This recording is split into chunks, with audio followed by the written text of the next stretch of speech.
A commercial airliner loses both engines over farmland in Kansas. 8 minutes to impact. The control tower has no solution. Then a calm female voice breaks through the static. I can see your plane. Former fighter pilot. I can talk her down. No one knew the secret of the quiet farmer. Before you watch the full story, comment below. What country are you watching from? Don't forget to subscribe for more compelling stories. The distress call came in at exactly 2 p.m. on a Tuesday afternoon over Sarah Chen's old military radio. Mayday, mayday, mayday. This is United 2007 Photon 9, twin engine failure at 18,000 feet, 157. People on board, Yushi 100. We're going down. Sarah dropped the wrench she was holding. Her hands, smeared with tractor grease, froze in midair. The voice on the radio betrayed a controlled panic that she recognized immediately. A pilot who attempted to maintain a calm demeanor as his world collapsed around him. She ran out of her workshop and looked up at the sky. There was a Boeing 737. Both engines were dark and silent, gliding like a wounded bird. The plane was losing altitude rapidly, perhaps 2,000 feet per minute. Sarah knew from her years of experience exactly what that meant. The crew had perhaps 8 minutes before they would hit the ground. 8 minutes that could be a matter of life and death. Sarah Chen had been farming her family's 400 acres in Kansas for 6 years. Corn, soybeans. Her neighbors knew her as the quiet woman who fixed her own equipment, worked from morning till night, and never talked about her past. They thought of her as simple, kind, but unpretentious. A woman who had inherited land and decided to farm it on her own. They knew nothing of the 12 years she had spent in the Air Force. They didn't know about the 2,000 hours she'd flown in F-2 Raptors. They weren't aware that other pilots stationed in the combat zones referred to her as Ghost, a nickname earned for her ability to fly missions that appeared impossible and still return safely each time. No one knew about that. That's exactly what Sarah wanted. But today, 155 people would die if no one helped them. Sarah took out her phone and dialed the number for the Kansas City Center, the air traffic control responsible for monitoring that particular airspace. Kansas City Center. This is Sarah Chen. I'm a farmer, 40 miles northwest of Witcher. I can see United 2797. They won't make it to an airport. Ma'am, we need to keep this line open for emergencies. I'm a former Air Force pilot. FE-22 Raptor, 12 years of service. The estimated time until this plane crashes is possibly just 7 minutes. And I've got a harvested wheat field. Hey, if someone gives me permission to help, silence on the other end. Then another voice, older and commanding. This is Supervisor Martinez. What's your call sign in the Air Force? They called me Ghost. Another pause. Ghost. The ghost who flew the mission. Cest. Yes, sir, that was me. But right now I see a 730 coming down. Like it or not, I've got a field. I've got experience. And I've got 6 minutes to get this done. Stay tuned. Through her binoculars, Sarah watched the 73 descend. The pilots would be going through emergency procedures, trying to restart the engines, calculating the glide path, looking for options that didn't exist.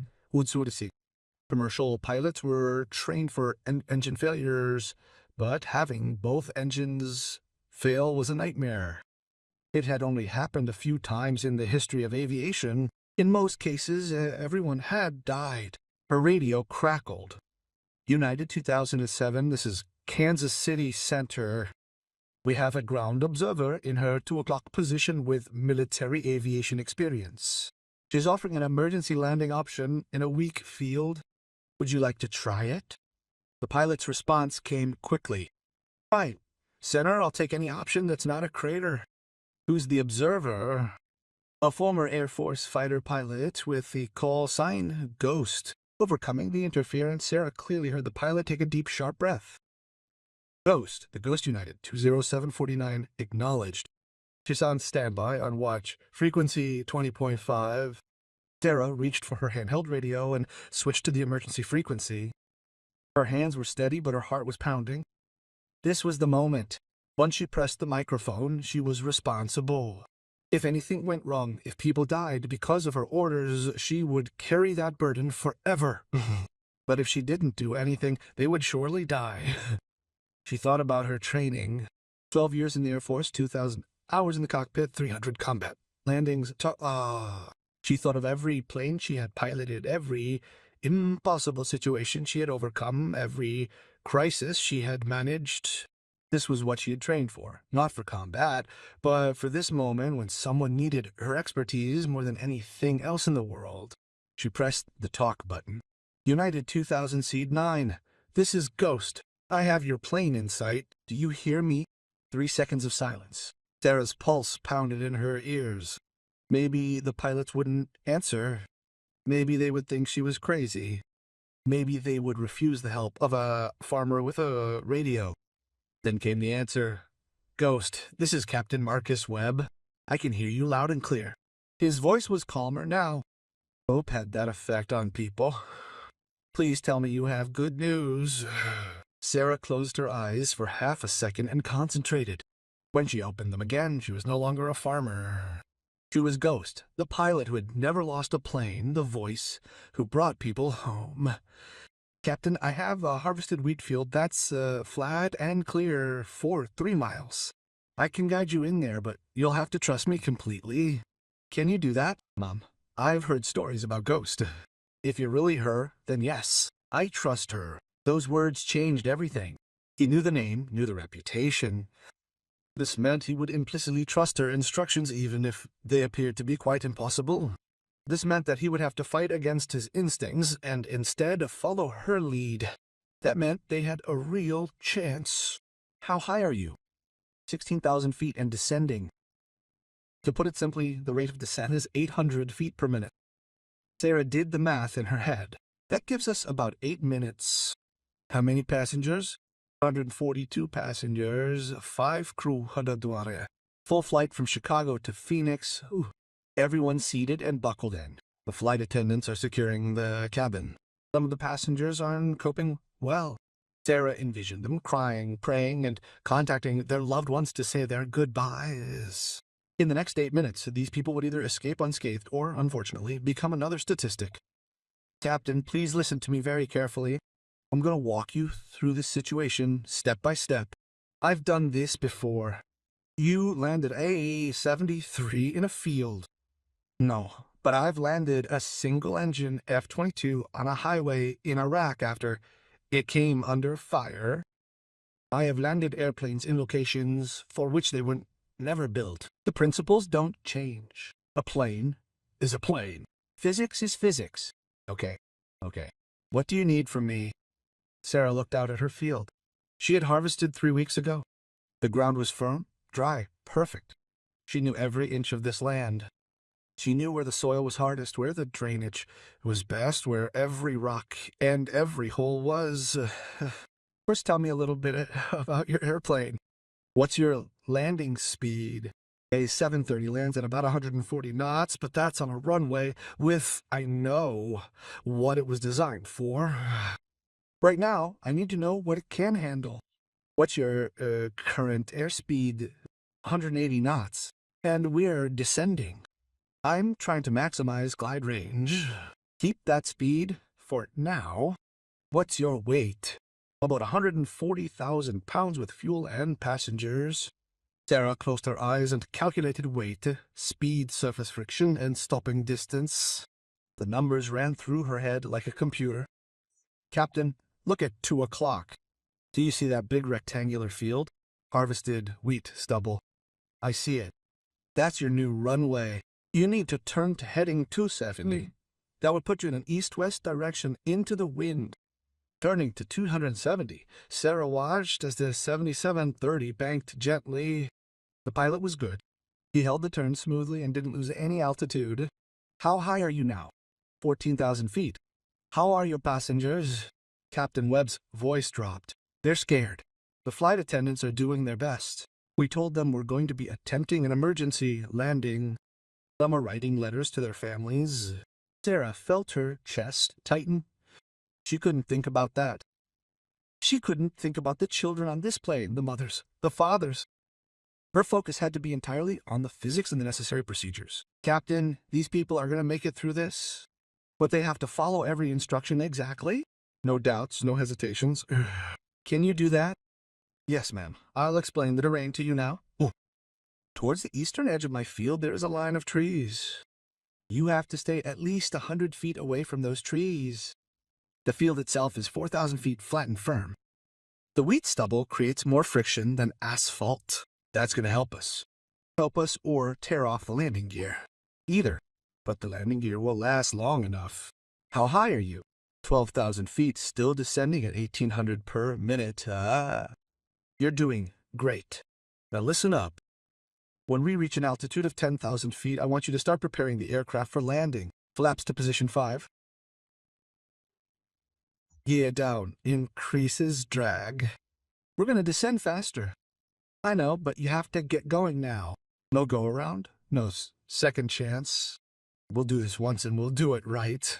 3 seconds of silence. Then, got it now? Commit.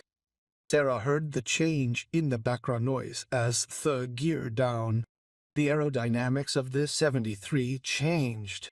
The plane was now committed. They were going to land on their field, whether everything went perfectly or not. Altitude 10,000 feet. Gear down and locked. Flaps to 5. What's your airspeed? Funny. Knots? Perfect. Now, Captain, I need to know something. Have you ever had any glider training? No, my training was in powered aircraft. Oh, okay, that's fine. At this very moment, you are in essence piloting a very heavy and quite expensive sailplane. Every decision you make affects your glide rate. Nose up, you'll slow down, but descend faster. Nose down, you'll speed up, but extend your range. You need to find the sweet port. What's the sweet port for a 74 with no engines? About 160 knots.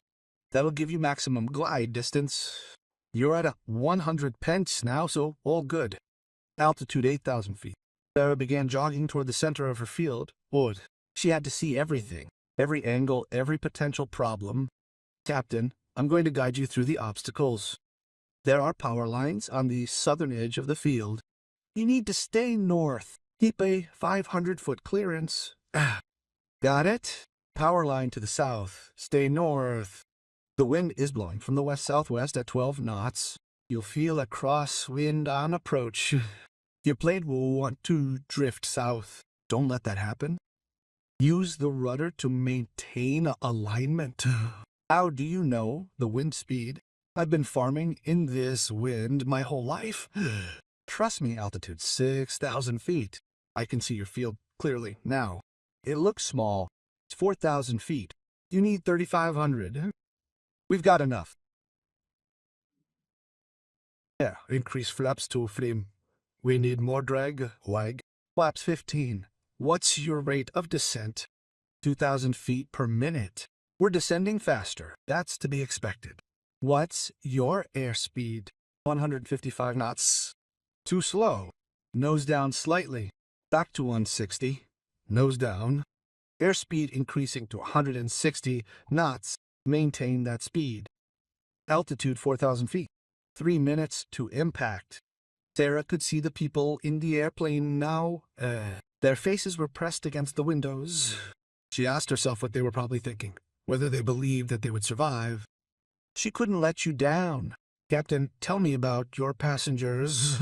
Is there anyone special on board that I should know? Why is that important?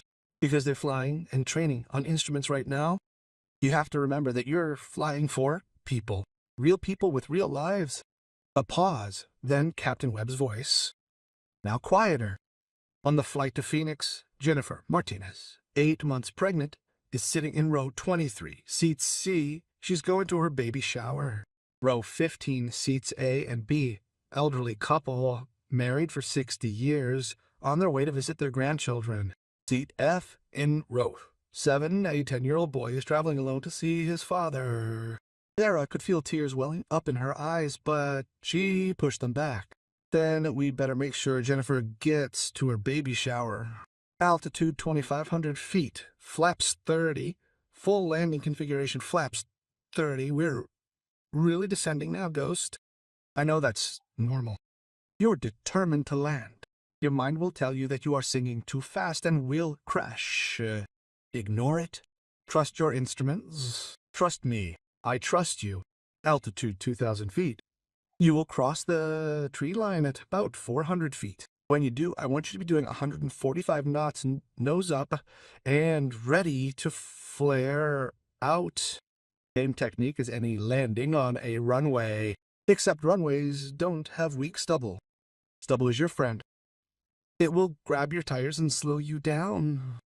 You will feel the plane shake and shake. That's normal. Don't fight it. Altitude 1,500 feet. I can see some trees now. How are your passengers? The flight attendants just called. Everyone is in a protective posture. Some are crying, some are praying. A woman is singing to her daughter. Sarah's throat tightened. You'll all be fine, Captain. Stay focused. Altitude 1,000 feet. Tree line is approaching fast. Airspeed 150 knots. Reduced to 145. Perfect. You're doing everything right. Remember, once you're clear of the trees, you'll feel ground effect. The plane will want to hover. Make it use every inch of that field. Altitude 500 feet. The trees are right there. Stay calm. You've done this 1,000 times before. Yet another emergency landing on unprepared ground, 155 passengers on board and no engines working. Stay focused, Captain. Altitude 400 feet. We're clearing the trees now, 80 feet apart. Beautiful flare. Now pull the nose up. Flare. Airspeed 140 knots. Sarah held her breath. This was it. The moment when everything worked or didn't. Hovering silently above the wheat field, the 7 servants held their noses high. The main landing gear reached down toward the ground. Then contact. The main landing gear hit the wheat stubble with a thunderous noise. The plane bounced once hard, then hit again. Instead of rolling smoothly like they would on asphalt, a tire started spinning vigorously through the stubble, plowing relentlessly through the stalks and dirt. Brakes! Sarah screamed. All you've got? Full reverse thrust.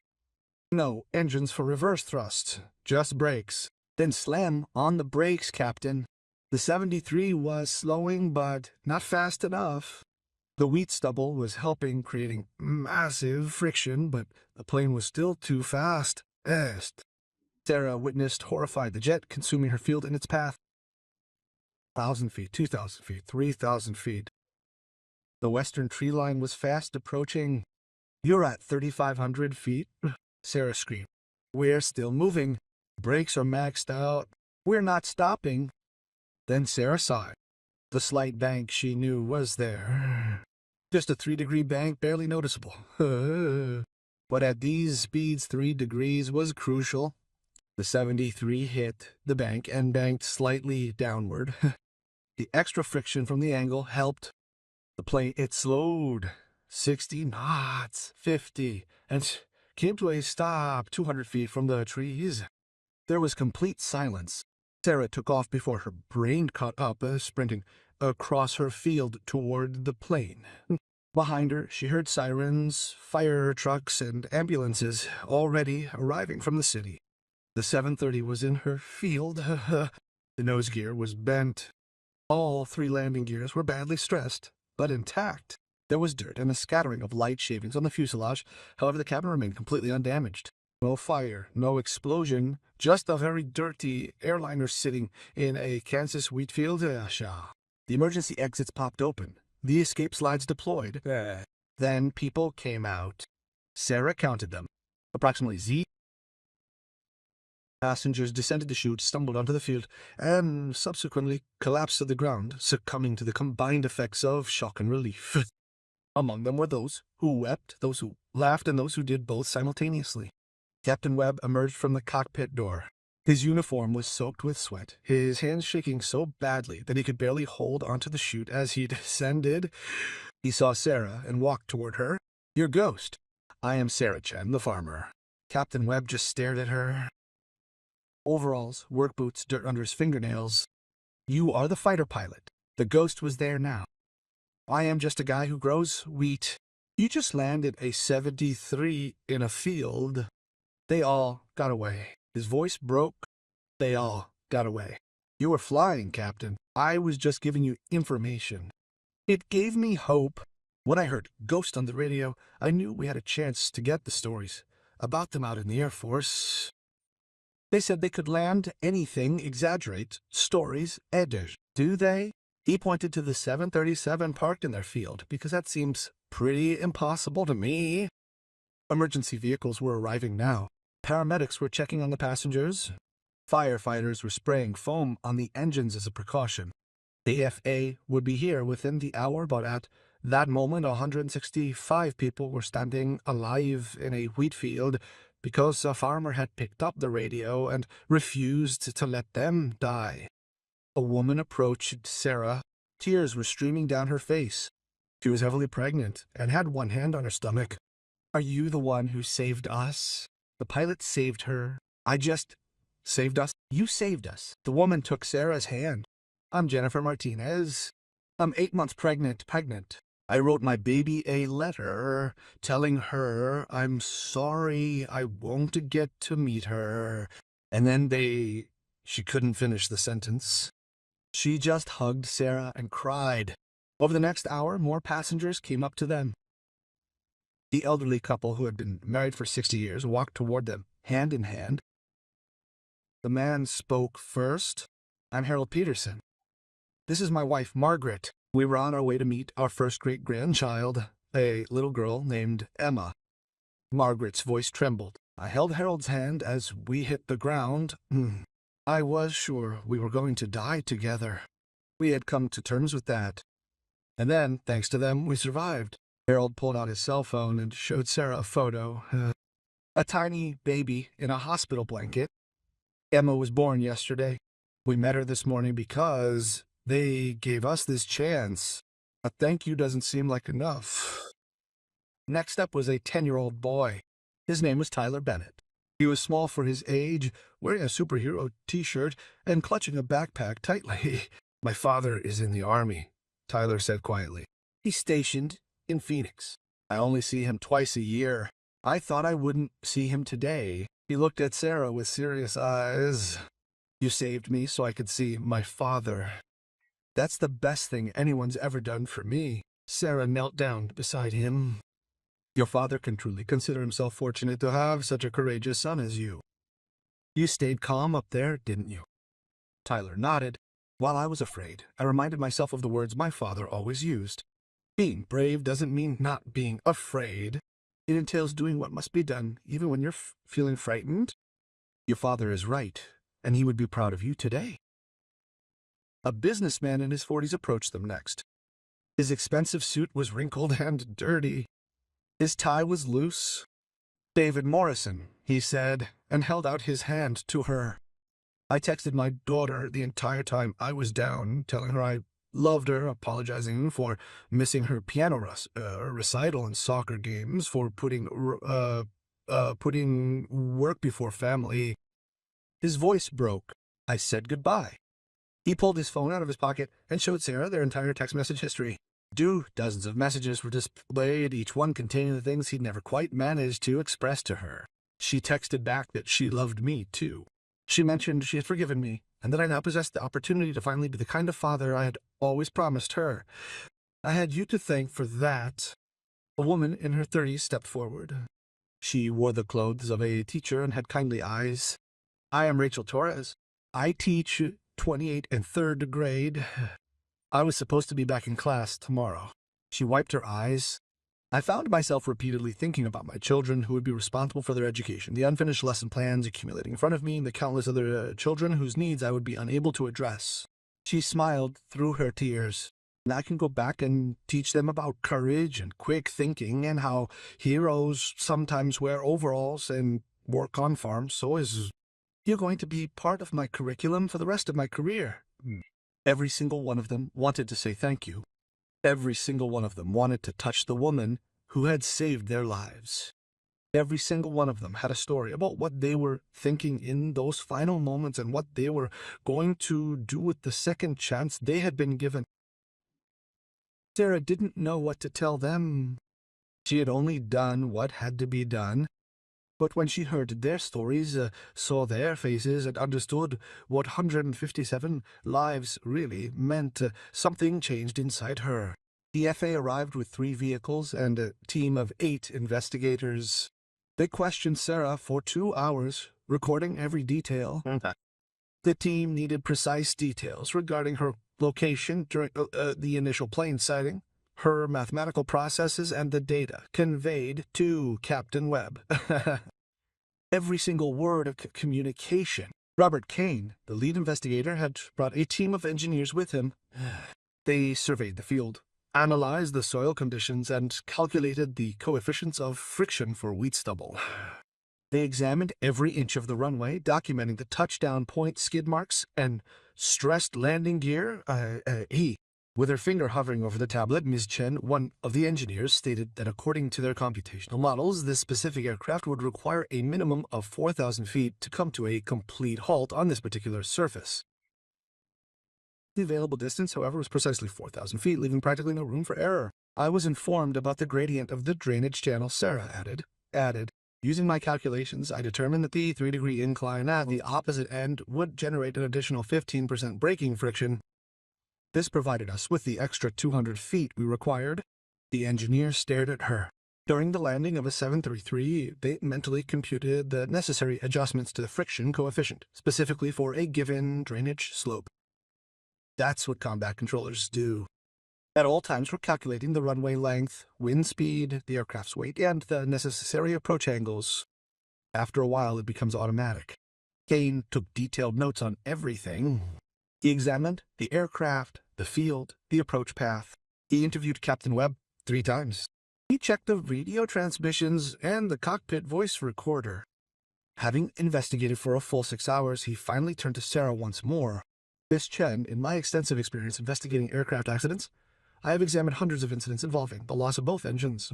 These investigations have consistently revealed a survival rate of approximately 40% when an aircraft attempts a non-airport landing.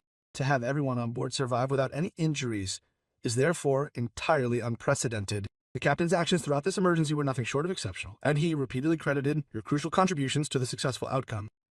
Dane paused, choosing his words carefully. 25 years I've spent in this job. I've witnessed unbelievable flying feats. I've witnessed miraculous survivors, but I have never seen anything quite like this. Achieving the required level of precision, impeccable timing, the extensive knowledge of their field, a thorough understanding of the aircraft's performance, and the psychological skill to calm and manage a pilot who was clearly in a state of panic. All of this was far from being a matter of luck. This was expertise met with opportunity. He showed her his tablet, the audio recording of their radio transmissions. I've listened to them 6 times now. Their voices never wavered. They were calm, precise, authoritative, as if they'd done this before. Different aircraft, same principles. Kane smiled slightly. They're too modest. I called the Air Force. I spoke to their former commander, General Patricia Whitmore. She told me about them, about Ghost, about the missions they flew that are still classified. She claimed that they were the most skilled combat controllers she'd ever come across. She said they had an instinct for flying that couldn't be taught. Sarah shifted uncomfortably. That was a long time ago. Really? Kane pointed to the 7 because, from what I could see, Ghost never retired. She just changed her uniform. I'm a farmer now. You're a farmer who just saved 100 lives. That night, the news was everywhere. On every channel, every website, every social media platform. Former fighter pilot saves 15 lives. Ghost returns. Legend guides damaged 73 to miracle landing. She was just a farmer until she wasn't. Sarah's phone wouldn't stop ringing. News outlets wanted interviews. The airline wanted to thank her. Passengers wanted to tell their stories, but there was one call they answered. Is that Ghost? The voice was young, masculine, formal. This is Sarah Chen. This is Captain Tyler Ross, 27th Fighter Wing, Langley, Air Force Base. I'm currently on patrol over Kansas as part of a training exercise. My flight leader said we should contact her. Sarah then stepped outside and gazed intently at the darkening sky above. Why is that, Captain? Because he said Ghost had saved 155 people today, and we wanted to say something. Then she heard it. A sound she hadn't heard in 6 years. The unmistakable roar of FR-22 Raptors. Not just 2, but 4 of them. Emerged from the east in a flawless diamond formation, they flew slowly and remarkably low, at a height of roughly 100 feet above her farm. The lead plane was close enough that Sarah could see the pilot in the cockpit. As they approached their position, all 4 planes simultaneously tilted their wings to the left and to the right, then to the left again. A solemn formation salute. The missing man honors those pilots who have tragically fallen. But she hadn't fallen. She was standing right here. And so they flew right over her field, exactly over the place where the 739 had landed just a moment before. They kept their formation perfectly aligned, their engines roaring so loudly that the ground shook beneath Sarah's feet. The leading aircraft broke off from the formation, sharply climbing upward, while the other 3 planes flew directly ahead. The single F-22 climbed higher and higher with its afterburners ignited, leaving a trail of fire in the darkening sky. It was the missing man formation, but in reverse. The missing pilot had returned. Sarah's hands were shaking. Tears were streaming down her face. The 3 remaining aircraft climbed together, following their leader. At 10,000 feet, all 4 of them turned 180 degrees in perfect synchronization and flew head-on for 5 seconds. Another salute. Then they turned back, reformed into diamond formation, and flew directly overhead once more. Ma'am, Captain Ross, her voice came over her phone full of emotion. My flight leader is Colonel Marcus Stone. He says he flew with them in Afghanistan. He says they saved his life twice in Helmand Province. They escorted him through a situation involving a hydraulic failure on one occasion and also guided him to a dirt runway where he was experiencing a burning engine on another occasion. Sarah remembered Marcus being young then, barely 25 years old, flying his first combat mission. She had been the voice in his headset when everything went wrong. Colonel Stone sent a message to them that every pilot in the 27th Fighter Wing knew the name Ghost. They knew the stories. They knew what they had done in combat, and they knew what they had done today. He said, once you were a ghost, you were a ghost forever. The entire 27th Fighter Wing saluted them.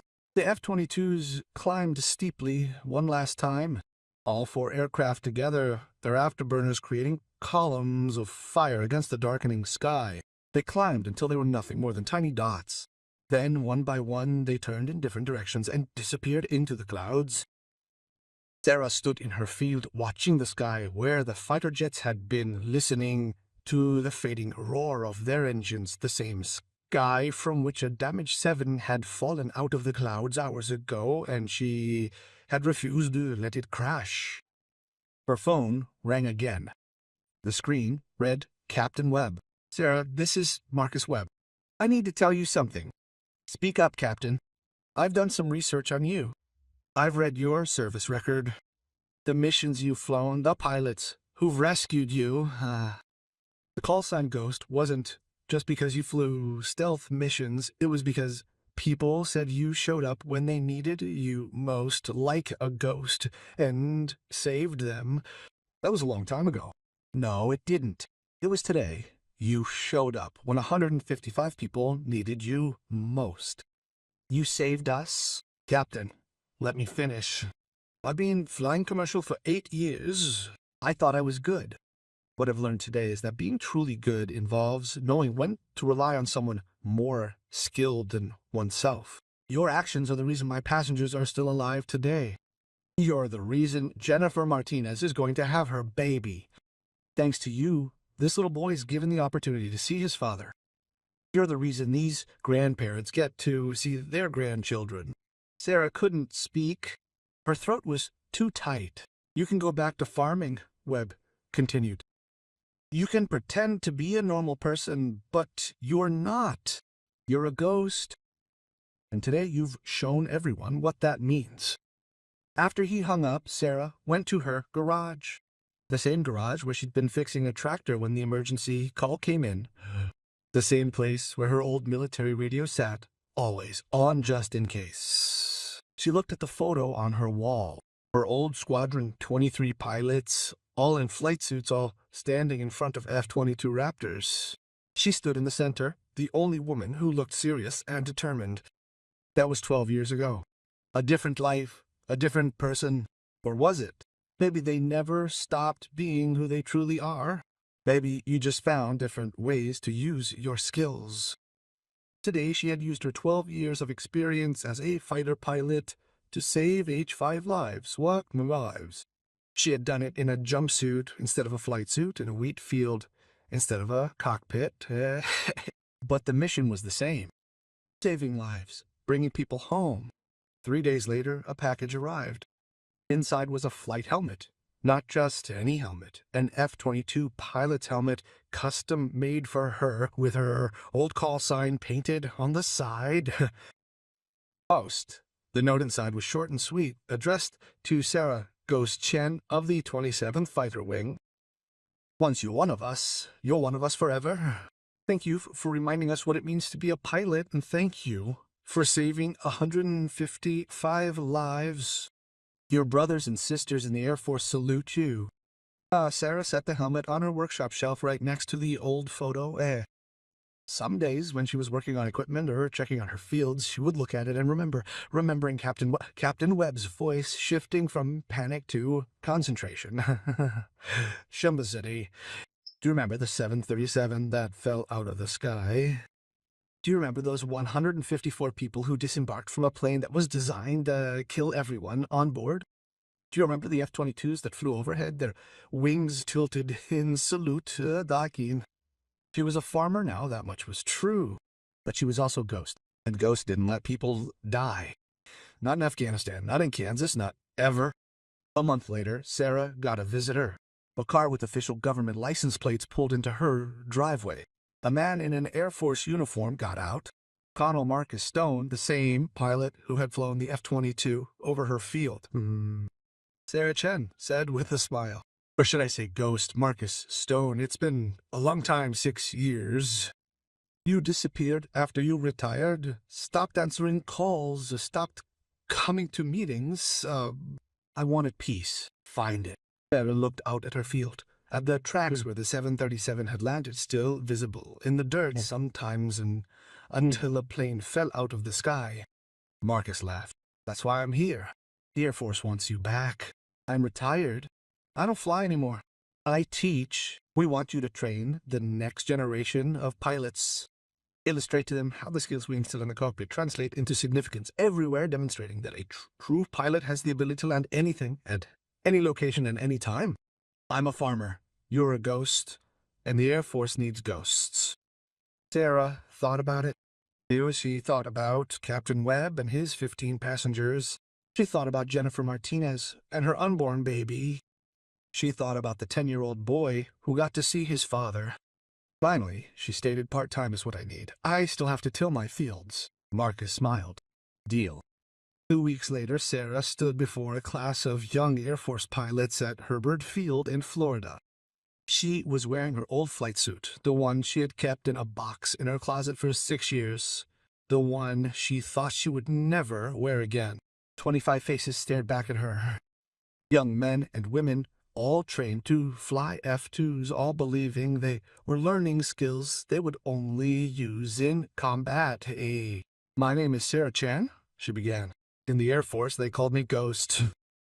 Most of you have probably heard the stories. A few nodded, a few whispered. Today, I'm going to tell you about a mission I flew 5 weeks ago. Not in Afghanistan, not in Iraq, not in any combat zone. I flew it in a wheat field in Kansas, wearing overalls and work boots. She showed a photo on the screen behind her. The 769 was sitting in her field, covered in dirt and damaged, but intact. This is a United States Navy, Boeing 373 with double engine failure at 18,000 feet. 150 people on board. They had 8 minutes to impact. No airport in range, no options. The room was completely silent. I was in my shop fixing a tractor when I heard the distress call. I could have ignored it. I could have called 911 and hoped someone else would take care of it. But I had knowledge that could help. And knowledge without action is just information. She clicked to the next slide. Audio waveforms showed her radio communication with Captain Webb. I am now going to play back for you the audio recording of what then unfolded. I want you to listen carefully, not just to what I say, but to how I say it. Because there may come a time when they are the person someone needs to put their life in the hands of. She played the recording. 8 minutes of communication, her voice calm and collected. Captain Webb's voice went from panic, concentration to relief. When it was over, one of the pilots raised his hand. "Mom, were you scared? Were you startled? I was giving instructions for a landing I'd never done before. I was responsible for 50 lives, but fear doesn't stop you from acting. Fear is just information that tells you the stakes are high." Another hand went up. How did they know it would work? I didn't know, not for sure. But I knew physics. I knew my field. I knew that doing something would give them there was a chance, while doing nothing meant certain death. So I decided to act. She moved on to the next slide. Photos of the passengers. Jennifer Martinez with her newborn baby, the elderly couple with their grandchildren, the 10-year-old boy with his father. These people are alive because I refuse to forget what they are learning here. Because 12 years after my last combat mission, I still remember how to fly an aircraft under pressure. Your training doesn't end when you retire. It changes. A female pilot in the front row spoke up. "Ma'am, the news said the F-2s from Langley flew overhead and saluted you. Is that true?" Sarah smiled. "Yes, that's true. Colonel Stone was my squadron commander in Afghanistan. He wanted to remind me that once you're part of this family, you're always part of it." She paused and looked into each young face. Some of them will fly combat missions. Some of them will have a career where they never see combat. Yet they will all face situations where the life of a human being hangs upon their knowledge and their courage. When that moment comes, remember, you don't need permission to help. You just need the will to act. After class, several pilots approached them with questions. One of them, a young woman named Lieutenant Amy Chen, stayed on after the others had left. "Ma'am, can I ask you a personal question?" "Go ahead. Why did you leave? You were a legend. You could have stayed, commanded squadrons, and trained pilots within the Air Force. Why did you leave?" Sarah considered the question. "I left because I thought I had done enough. I thought I had given enough. I thought I could find peace in a simple life." She smiled. "It turns out that peace doesn't mean quitting. It means finding new ways to serve. Do you regret leaving?" "No, because if I had stayed, I wouldn't have been in the field when United 2097 needed me. Everything I had learned in the Air Force, everything I had learned in agriculture, came together that day. It took both my lives to save those people." Lieutenant Chen nodded slowly. "Thank you, ma'am, for showing us that our training is important beyond the cockpit. It is always important. Don't forget that."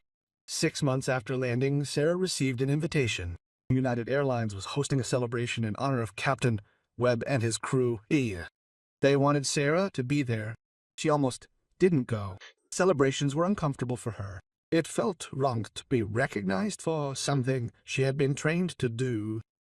But Jennifer Martinez had called her personally. "Please come," she had said. "I want you to meet someone." So Sarah went. The celebration was held in the ballroom of a hotel in Phoenix. 200 people attended. Passengers on the flight, their families, airline executives, FA officials, news reporters. Captain Webb gave a speech about the landing, about the horror of losing both engines, about the calm voice on the radio that gave him hope, about 155 people who had survived an impossible situation. Then he invited Sarah to the stage. She walked uncomfortably in the dress she had bought especially for the occasion. She would have preferred to wear her overalls. Sarah Chen saved my life, Webb said. She saved lives, and she did it because she refused to let us die. The airline would like to present her with a token of our gratitude. The CEO of United Airlines presented her with a plaque, crystal and brass, engraved with the date and the words to Sarah Chin Ghost, who gave 155 people a second chance.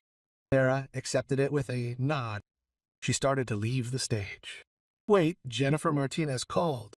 She stood up from her seat, holding a baby wrapped in a pink blanket. Sarah, I want you to meet someone. Jennifer walked up to the stage and held the baby out to her. This is Sophia Grace Martinez, born 6 weeks after they saved my life. I named her Sophia because it means wisdom, and Grace because that's what you showed us that day. Sarah looked at the baby. Tiny fingers, a peaceful face, a life that existed because 155 people had survived. Would you like to hold her? Jennifer asked.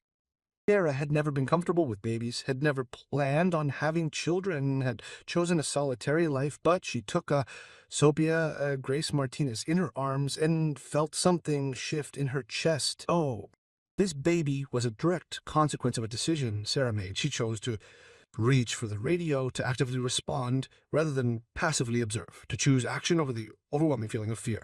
Hello, Sophia, Sarah whispered. Your mother is very brave. She trusted the voice of a stranger as she fell from the sky. That takes courage, Jennifer cried. You gave me the chance to meet my daughter. How can I thank you for that? You just did that, Sarah said, handing the baby back to her. You named her Grace. That's enough. The ceremony continued with more speeches and expressions of gratitude.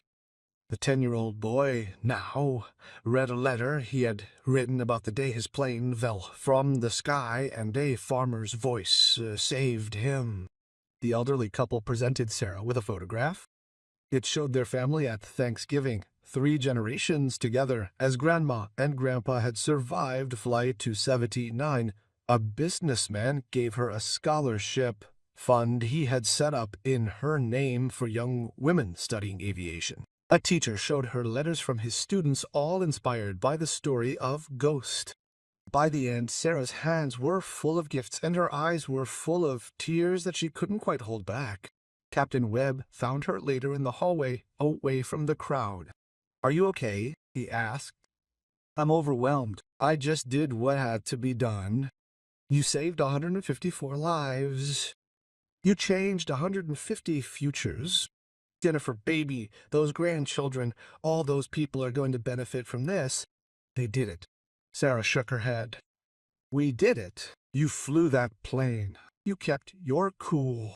You trusted instructions that seemed impossible. I trusted Ghost. I'm not Ghost anymore. I'm just a farmer. Webb smiled. You're Ghost in overalls. That's a difference. A year after landing, Sarah's life had changed in ways she never expected.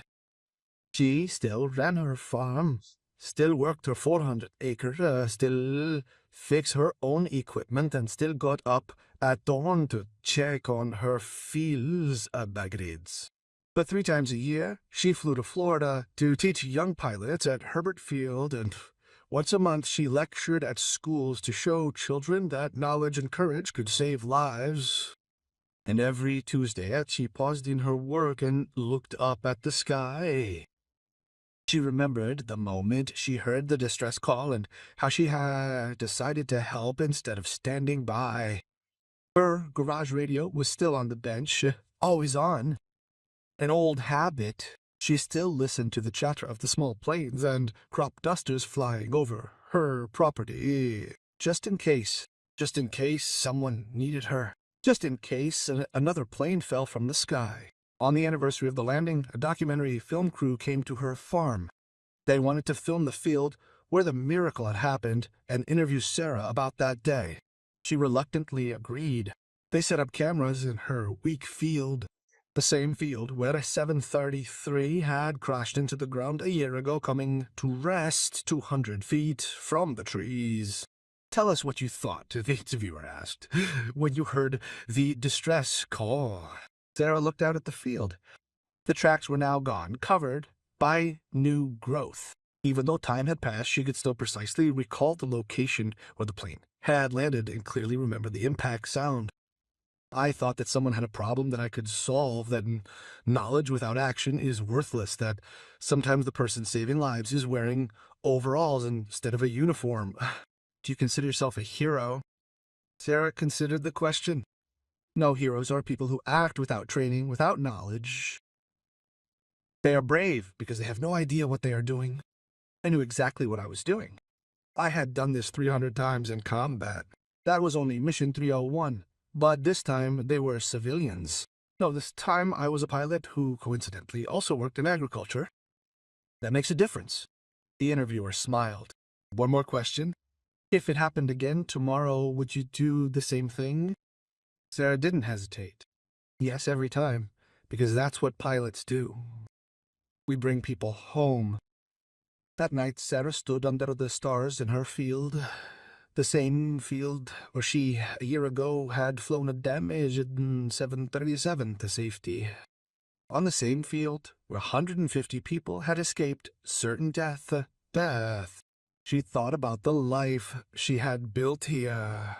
Quiet, simple, peaceful. She considered the life she'd left behind, the flying missions that seemed practically impossible while working as Ghost. They weren't different lives.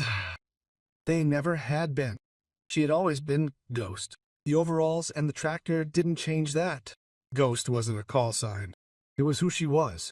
A pilot who refused to let people die. A pilot who showed up when she was needed most. A pilot who saved lives, whether from the cockpit of an F-22 or in the middle of a Kansas wheat field. Her phone buzzed. A text message from Lieutenant Amy Chen, the young pilot in her class. Today was my first emergency. Engine fire on takeoff.